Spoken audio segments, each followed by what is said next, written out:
ఆర్యాంబ పిల్లలను ఆదరించుట. కొంతకాలానికి విద్యాధి రాజదంపతులు పెద్దవారై పుణ్యలోకాలకు ప్రయాణమై ఇల్లు వాకిలి ధాన్యాది సంపత్తి యావత్తు కొడుకి చేతిలోనూ కోడలి చేతిలోనూ పెట్టి వెళ్ళిపోయారు.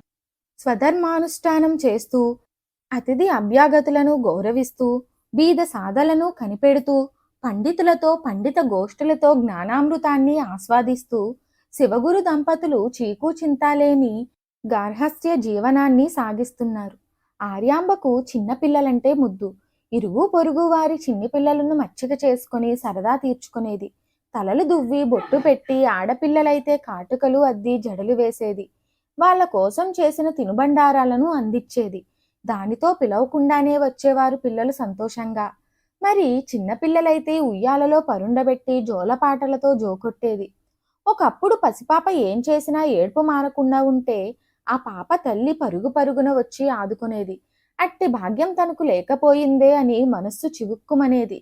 తన దగ్గరకు వచ్చిన పాపలకే కాక ఊళ్ళోని పిల్లలందరికీ మహాధైర్యంతో ఆవు పాలు అందేలా ఏర్పాటు చేసింది ఆర్యాంబ.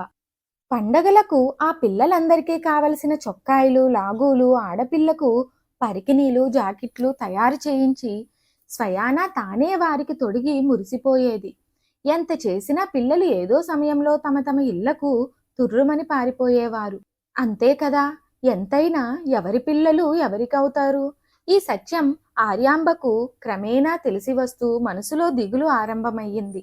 మరిన్ని ఆధ్యాత్మిక విషయాల కోసం మా ఛానల్ను సబ్స్క్రైబ్ చేయండి. వీడియో నచ్చితే లైక్ చేయండి, షేర్ చేయండి, కామెంట్ రూపంలో మీ అభిప్రాయాన్ని తెలియచేయండి.